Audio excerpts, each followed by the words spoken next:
Welcome, everyone. Our next guest is the wonderful Simone Milasas, and today we're going to be talking about her hit book, which I have many earmarks on because I have a lot of things I want to talk about. That's awesome. Getting Out of Debt Joyfully. And I before we get started, I want to mention that this book is translated into a lot of languages. So I wanted to list it so those of you who are listening with translation know that you can get this book probably in your language because there's a lot of languages. So we have it in French, German, Hungarian, Italian, Japanese, Polish, Portuguese, Russian, Slovenian, Spanish, and Turkish. So very full stuff. Yeah. I always forget how many languages it's in. And what we're also working on is a lot of the audio. So the book is in those languages, and now we've been releasing a lot of the audio in those languages as well. So oh, that's great. Oh, that's wonderful. Awesome. Yeah. So check out those audiobooks. All right. So Simone, this book is super cool. It's really I really like it because it's a workbook, and I like doing workbooks, and I like going through things and being really methodical. So can you just tell me about like what you wanted to create for people, and for people who are new to Access Consciousness and new to you, how did you really use the tools of Access Consciousness to transform your money situation? Okay, so I guess a quick story is when I came across Access Consciousness, it was just like, oh my goodness, it's like Gary and Dane are talking about everything that I want to create in the world, except they had this very quick way of doing it based on the processes and questions and tools. So I very quickly embraced Access and started using the tools, and my life started changing. I was waking up happier. At one stage in my life, I was waking up crying like nearly every day. I thought that was normal, Yeah. And then, so my life started changing. And here's the funny thing about the money stuff is I resisted using the tools with money. And one of the first classes that I ever organized for Gary and Dane coming out to Australia was in the Gold Coast. And it was called Money Isn't the Problem, You Are. And they have a book on that too. Money is not the problem, you are. And that was a 2-day seminar that we did in Australia. I organized the whole thing, etc. And Julia, I'm sitting in the audience, and I can, they start talking about money tools, etc. And I'm sitting there, and I can hear in my head, oh, here we go again, blah, blah, blah, these money tools, And one of them specifically is the honor account, the 10% tool, which maybe I can talk about in a second. And hearing these tools again and sitting there, and I'm in my head, I'm like, these don't work. And I was like, hang on a second. And I knew that my financial reality was not great. I didn't know exactly how in debt I was, but I knew it wasn't great. I was doing that very typical, how do I avoid this and not look at it? I would open my mail and I'd have it all sitting there, but I just wouldn't pay the bills and I wouldn't address a lot of things. I definitely thought it would go away if I avoided it. Breaking news, it doesn't. And so I'm sitting in this seminar and I went, this is crazy. Every single Access tool I've used has worked and has contributed to me and changed my life. So what if I started using these tools? So I picked 3. I didn't even pick like all of them. I mean, talk about being, resistant. And I picked 3 tools and I didn't tell anyone. And I went, I'm going to try these 3 tools out. And I went home and I set myself like on a calendar. I had a calendar on my wall, 3 months. Because like I said, I resisted that 10% tool, which the 10% tool, just quickly, is about putting away 10% of every single thing that you earn into an honor account for you. It's not for a rainy day. It's not for, when you're in dire straits or to help a friend out or that unexpected bill. You are literally putting 10% away that's just for you. It's an honoring of you. And I thought that was the dumbest tool in the world. But I also knew that I had to change how I was living with money, or my financial reality was going to keep getting worse and worse and worse. Right. So I finally worked out, sat down one day, worked out how much in debt I was by looking at everything and realized it was 187,000 Australian dollars, picked 3 tools and started using them for 3 months. And then at the end of 3 months, I remember looking at everything and I was like, okay, I don't have a great deal of money, but I have more money than what I did. And the one thing I noticed, which kept me going, was the energy had changed. My point of view had changed around money. And so I was like, I think I'll do this, for a little bit longer. And ever since then, I've got my 10% account and I, haven't spent it and haven't done that. And I friggin' love the money tools, and it changed my financial reality and got me out of debt. And I just think it's really interesting that I resisted it so much when it changed so much for me. And I see with doing classes and facilitating classes so often, that tool or that topic or that subject that you resist is usually what will change the most for you. So you do not have to be like me and resist it. Maybe get this book, Getting Out of Debt Joyfully. I'd also highly recommend Money's Not the Problem You Are. There's actually a few money books that we have in access. And like Julia said, it's like a workbook. It's like, so do the home play. But it's not just about reading it and not doing it. You've got to actually use the tools. When you use the tools, you can change anything. Yeah. And you have there's so many different home plays that I just love doing. But you also have this huge section of access consciousness clearing statements on money and getting out of debt. And those are that's gold right there. If people took this book and did those access consciousness clearing statements, that is a game changer right there. And actually, now that I'm bringing it up, could you talk briefly about clearing statements with money? Yeah, I mean, well, okay. So when I said I picked 3 tools, one of the tools that I picked was having a look at what my point of view was around money. Because I realized I didn't even know what it was. Because you so quickly will go, that's expensive, that's too much, that's cheap, that's blah, blah, blah, that's crude, that's not possible. And I realized I didn't know what my point of view was. So I was so OCD about it. And every single time anything popped up in my world about money, like whether it was an amount for, eating at a restaurant, or the price of a car, or how much rent you pay, and I would destroy and uncreate everything about that topic, like destroy and uncreate everything I've decided about how much rent is acceptable to pay, on an apartment. Use the clearing statement, right and wrong, good and bad, POC and POD, all 9, shorts, boys, provids, and beyonds. It has changed since that book, but hey, it's still the same. And you can go to theclearingstatement.com and find out more about the clearing statement. But what I would do is, and even shorten it, like POC and POD. I would just POC and POD everything, because we're so quick, Julia, to reject money. Like we will go, oh, I'd like more money, I'd like more money, I'd like more money. And then you see a nice car drive past and you're like, oh, that car's too expensive, or that's not possible. So you've just uninvited money. So like I said, with everything, I was POC and PODing everything, because we pick up so many different points of view from our family, our culture, religions, like where you chose to be born. It's like what it is to have money, not have money, what's acceptable.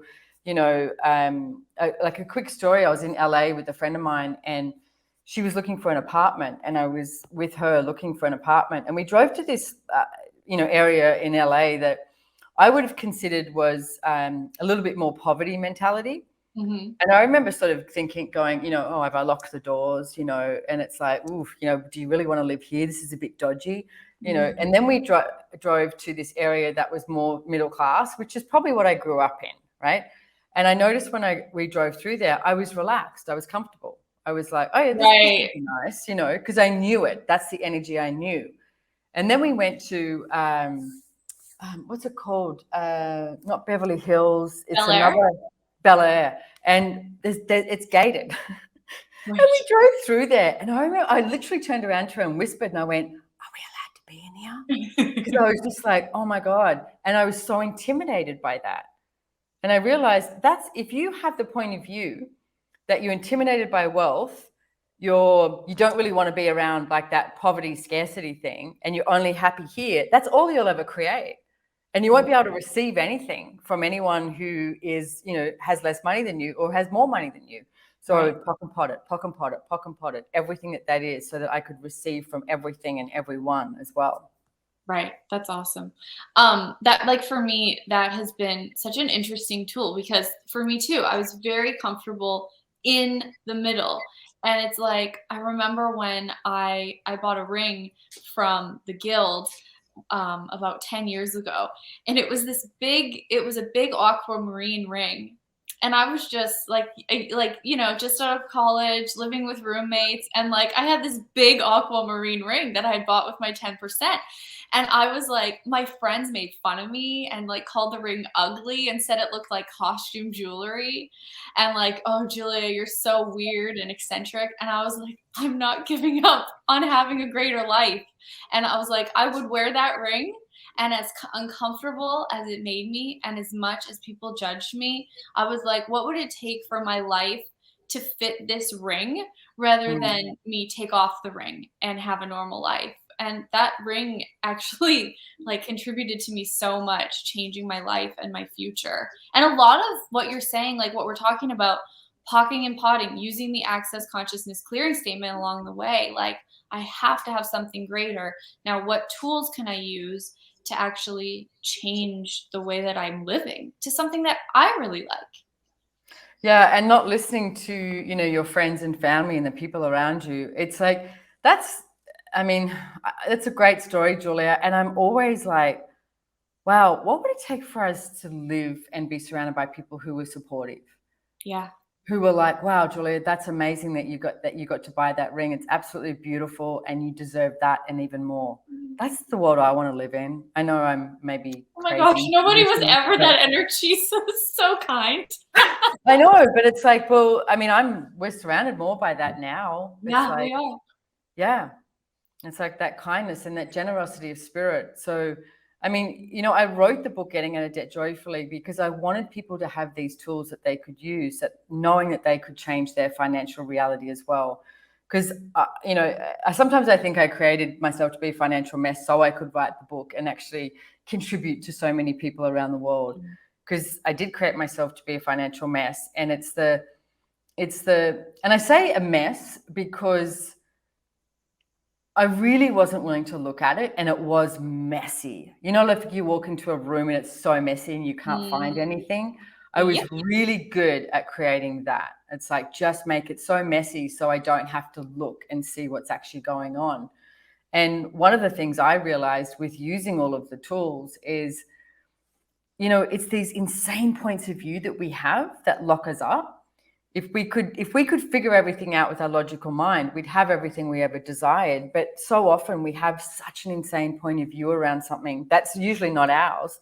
And we pick that up and create that as our reality. But if we, pock and pod that and get rid of it and change it, there's a whole brand new, day ahead of you. There's a whole brand new life ahead of you that you can choose to live. So Totally. That's amazing.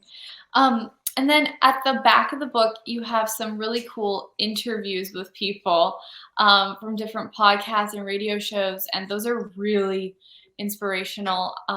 The one with Chris Hughes is super, super cool, how he changed his financial reality and just got free and was willing to have something different. So it's like with all of this and with getting out of debt, like you've talked about the 10% account and pocking and potting, and like for you, when did you really start to notice like, wow, I am not in debt or a poor person anymore? Like I've actually I'm creating something that's like alive and not a mess and clean and working and actually something that works for me. Like I love when Gary Douglas says like he did a telecall like 10 or 12 years ago called Having a Business That Works, 12 Steps to Creating a Business That Works. And like the words that works, like I didn't even know what that meant. I'd never seen anybody had a life that totally worked until him and you and Dane and like people who were thriving. So like when did you go from a life that was like a financial reality that was messy to something that totally like actually worked? Yeah. Okay. So I'm going to say it was a little gradual and it was also extreme. Like when I started using those tools, right, stuff in my financial reality changed really quickly for 187,000 Australian dollars. And I mean, there was a couple of things that showed up. One is I ended up going, because I used to work, I had a business prior to Access called Good Vibes for You, and I worked a lot in the music industry and different, Really? You worked in the music industry? yeah, that's how I started in the music industry when I was like 18. So, Cool. um, What'd you do? Sorry, I have to know. oh, well, I did many things, but the first thing we did was I worked for a company that used to organize lighting and audio for nightclubs and for tours. So say if there was a band that came out from America, they would have the band and they'd have their core crew. But because it's so expensive to go on tour and bring out everyone, they would hire equipment and they would hire people like roadies, etc., from places within Australia. So we would organize that. So we'd have to, organize the tour manager and the roadies and the equipment and everything. So you got to go on a lot of, you got to go to a lot of different musical events. And then years later, I've always really liked music, but years later, with Good Vibes for You, I started to do merchandise for bands. And Oh, I for was the actually, bands. sorry? You did merchandise for the bands, not just Good Vibes for You merchandise, but No, merchandise for bands as well.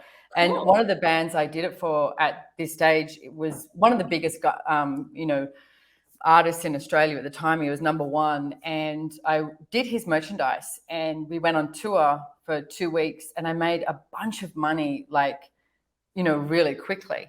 But I had put my mindset to, okay, I'm gonna get out of debt here. So we went on tour, did all of that. Actually, it was a really interesting gig because we were on tour and there was another friend of mine who's a musician and he was like, hey, how do you like being on tour? And I went, you know what? I was like, this is everything I thought that I wanted. Like, you've got AAA passes, you can get into any nightclub, backstage, everything, all that sort of stuff. And I just found Access, I was new to Access. And I said to him, I like going on tour, but I don't think I want to go on tour with music. I think I want to go on tour with, this other thing. And it was funny because the drummer heard they were playing hacky sack backstage in Sydney at the Hordern Pavilion and heard his ankle. And so I was like, hey, I can do this stuff. And I started doing MTVSS, and he's looking at me and I was like, this is what I really do, not just the merchandise, and started doing that. So it woke me up because I'd created everything I thought I wanted to be happy. And I was enjoying it, but it wasn't everything that I truly desired. So I actually started letting go of that merchandise. And I mean, in hindsight, I could have sold that business and with doing that because it was getting pretty popular based on I was doing the top artists in Australia. So everyone was like, what's this business? And started asking, who I was. Right. But I didn't, rookie mistake. I was like Access, and headed over there and started doing that. So, but I do remember, Julia, the day that I was kept looking at my accounts and everything, and I realized I had money and I was like, I have money. And I was so bored. I was like, this is it. I really was it was a bit of a letdown that I wasn't no longer in debt. But I was smart enough to look at that and go, okay, what am I creating with that? And what do I love about being in debt? Which is one of the tools in the book. What do you love about being in debt? And I realized I liked the energy of rent's due. I've got to create. And I was using no money as the source of creation, which I see a lot of people do, rather than what if you could just make it easier? And what if you could just create because you could create, not because you're desperately got to pay a bill? So within 2 weeks, I found myself back in debt and I was like, okay, what is this? And I realized I knew the energy of being in debt. It was comfortable for me. I knew how to deal with it and I didn't quite know how to deal with having money. But I made the demand then, okay, I'm going to find out what it's like to actually have money.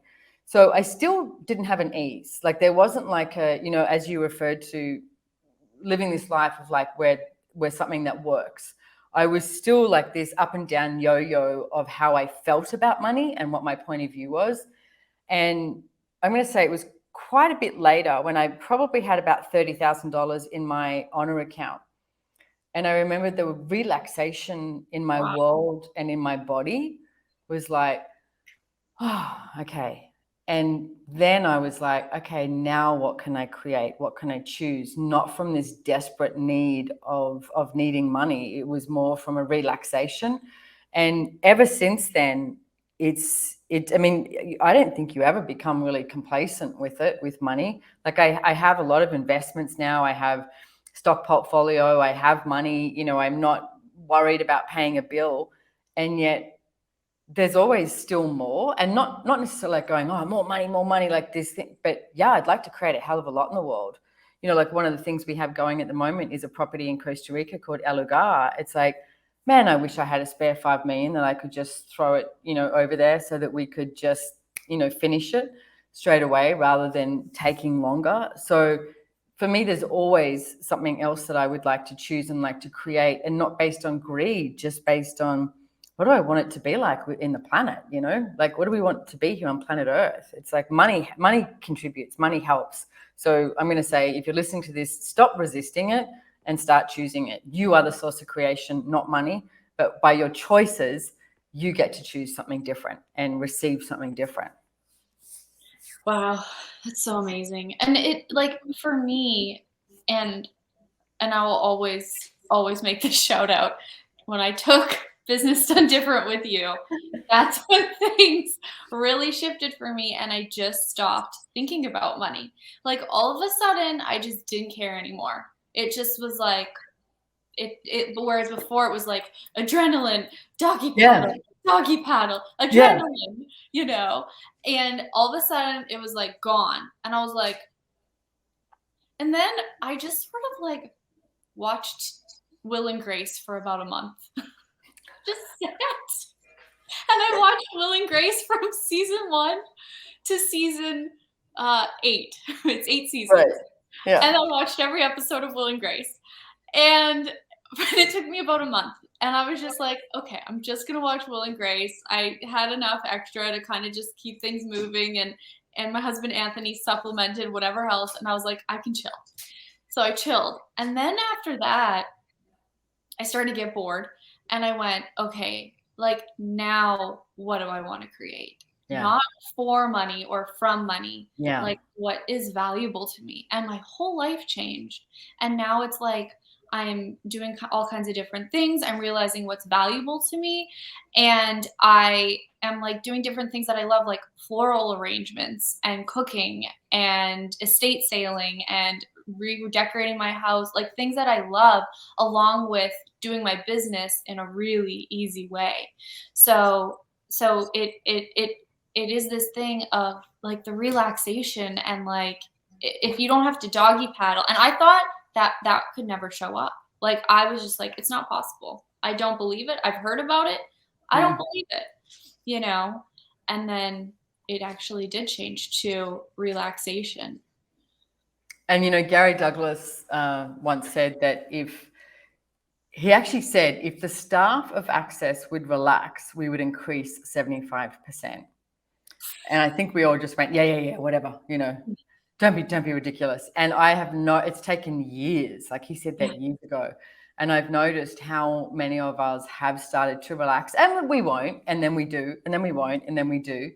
But from that relaxation, I mean, even if you just look at the energy of it, you become aware of so much more. And it's not like from the doggy paddle, desperate, how to get to ABC. It's like, no, it's from relaxation. I mean, I always look at nature. I went for this long walk today up here in Italy near the castle. It's just so beautiful, like the flowers, and it's so green, and the smells, and and the sun it wasn't too hot, but it was so beautiful. And from that relaxation, nature creates itself. And yeah, there might be this big thunderstorm, or super hot, or lots of rain or wind or anything like that, but it's not done from a desperateness. It's done from, that's what shows up. And what if we started to live our life, our business like that, and with our money flows? Yeah. But the one thing I would say is, if you are listening to this, and because you are the one that knows if you are resisting looking at your money stuff, if you're resisting using some tools to change your financial reality, if you are putting it away for, I'll deal with that next week or next month, etc. You are the only one that knows, and you are the only one that can choose to change that. And I desperately thought that my life would be better if I ignored money and even judged money and, did all that. I can prove to you I don't need it. I can survive without it. I've been there, done it. And all of that, I've got some amazing stories as well in getting out of debt joyfully. And I can tell you, you don't need to make it hard. It can be way easier than what you think it is. And you start using access consciousness tools, you can change your financial reality. Yeah, absolutely. And just in closing, like what you said about how like money doesn't end and you're still creating and there's always more. But just it's in a way that works for you and is like an addition, not like trying to like dig out of a hole. And I just didn't I'm just so grateful that that actually can exist on the planet. And that's really what this book is all about. Yeah, me too. Me too, Julia, so much. Yeah. Awesome. Well, thank you so much for being on here and just having this conversation. And I hope for those of you out there listening, this has inspired you to just have more of you in your financial world and have more ease in your financial world. And we have the book in many languages, and we invite you guys to read, to listen. And even if you aren't in debt, that you don't need to be in debt to read this book. This book True story. is about, and so many of us are, even when you don't have debt, so many people are self-debtors. And this book will also heal where you're a self-debtor and don't put yourself first. So there's so many applications of this book, and I'm just so glad that you wrote it. Thank you, Miss Julia. Awesome. Thanks, Simone. Thanks, everybody. See you next Bye-bye. time. Thank you. Bye.